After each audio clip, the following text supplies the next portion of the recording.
So trail running is blowing up right now, and it's pretty easy to see why, right? It takes the fitness challenge of running and smashes it together with the incredible experience of being out in nature, on hills, in forests, through mountains.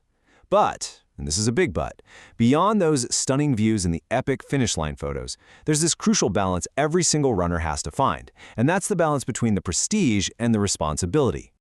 At the very heart of trail running, you've got these two competing mindsets. On one side, you have what's called gengsi in Indonesian, and that's the prestige. This is all the stuff you see on social media, right? The incredible views, that amazing feeling of accomplishment, the pure challenge of it all. But on the other, equally important side is tanggung jawab, and that's the responsibility. This is the reality check, the risk of a fall, the sudden weather changes, and ultimately, your own personal safety when help could be miles and miles away. And that, right there, is what we're really digging into today. It's awesome to be drawn in by the allure, by the gengsi of it all, but true success in this sport, the kind that lasts, isn't just about how fast you go or how far you run. It's about recognizing the reality of the trail and making safety your absolute #1 non-negotiable priority. So, you might be asking, why all the serious talk? Why is this responsibility so critical? Well, it's because the trail is a fundamentally different beast than the road.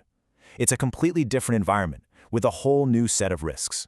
And when you put them side by side, the contrast is just stark. On the road, you're dealing with a predictable surface, usually asphalt, in a city where help is probably just around the corner. Your biggest worry? Traffic.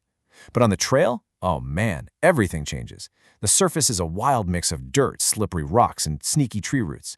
You're often isolated, and the list of dangers just gets longer. Slips, falls, getting lost, and weather that can turn on a dime. And here's the bottom line. A trail is not a treadmill. It's a living, breathing environment. It's not some controlled setting like a gym or a paved city park. The ground under your feet can change in an instant, and so can the sky above you.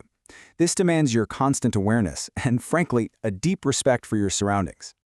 Okay, so we get it. The risks are real. The environment is unpredictable. So what's the move? What do we actually do about it? This is where we shift from just understanding the problem to finding the solution. And that solution, in one simple word, is preparation. I mean, think about it. You wouldn't just jump in your car for a long road trip without checking the gas or packing a map, would you? The exact same logic applies here. So what are the essential tools you absolutely need in your toolkit before you even think about hitting the trail?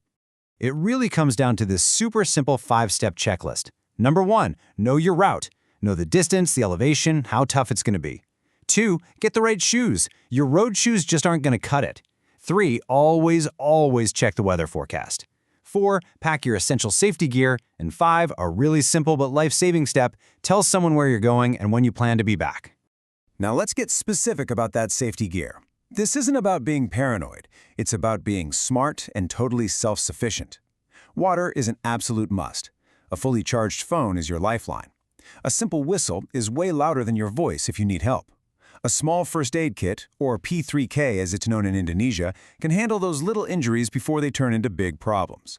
And of course, the right shoes for stability and grip. All right, so you've done your homework, you're all prepared, but what about when your feet actually hit the dirt? Well, your mindset and your actions on the trail are just as crucial as all your prep work. These are the golden rules. I absolutely love this quote from the source material. It's so powerful. Yeah, pushing your limits is part of the appeal, but forcing yourself past the point of exhaustion, that just ramps up your risk of getting hurt and making bad decisions. Listening to your body, slowing down, or even turning back, that is not a sign of weakness. It's a sign of wisdom. It's a sign of maturity. Next up, let's talk about who you run with. Look, running solo can feel totally liberating. I get it. But especially if you're new to this, the risks are just so much higher. If you twist an ankle or get disoriented, you're on your own. Running with a friend or a group means help is right there. It builds confidence, and it helps everyone maintain a safe, steady pace. And finally, being a responsible trail runner goes way beyond just your own safety. It's about being a good citizen of the outdoors. This means respecting other folks on the trail, leaving no trace, pack it in, pack it out, and just being mindful that you are a guest in nature's home. These ethics protect you, they protect other people, and they protect the beautiful places we all get to run in. So when you put all of this together, the preparation, the on-trail mindset, that respect for the environment, that's when you get to the true heart of trail running, enjoying nature wisely. And this, really, is the whole point. The goal isn't just to conquer a trail or smash a personal best. The real prize is the experience itself. By putting safety and responsibility ahead of pure ambition, you make sure that trail running stays a positive, rewarding, and sustainable passion, one that benefits your body and your connection to the natural world. So, as you're lacing up for your next adventure, the question to ask yourself isn't just, am I ready to run? It's, am I ready to run responsibly? Because believe me, that's what makes all the difference.